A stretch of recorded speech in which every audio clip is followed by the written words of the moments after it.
just for a little vacation over to Hawaii. $1 million for Madam Speaker Nancy Pelosi. You and I are paying for that. And I just, I read this and I just go, they just don't get it.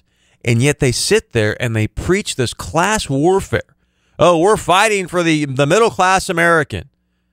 Then don't stay at a $10,000 a night hotel room. That Nancy Pelosi's done this. How does that make you, like, for me, I feel completely disrespected by that. What do you feel? I feel violated. Thank you. Feel like a mat that was just walked on and she wiped her feet on. Most boys are taught that in order to be a man, they've got to separate their heart from their heads, and they try to live life kind of from the neck up. Second criteria that defines masculine is a commitment to a cause. That as human beings, all of us ought to have some kind of cause in our life that's bigger than who and what we are. We've got to start teaching young boys that when they think about masculinity, it ought to be built on the impact they're having in their homes, in their communities, and in this country. Boys don't know how to be men because there's no men in the household. And it's the breakdown in the family. We don't have family units. It's been divided.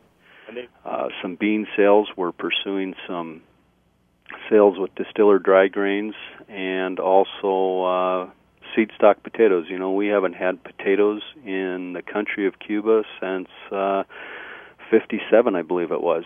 Do you have the most efficient heating system you can have? Is your insulation, that's the biggest thing. You want to keep that heat where you want it. You're paying to heat that house. You don't want to be heating the outside. So if you walk around your house and you look and you got these great big icicles hanging off, that means that heat's leaking out of your house. It's melting the snow on top of your roof and it's leaking down and creating these ice dams, these icicles. That's just good indicators.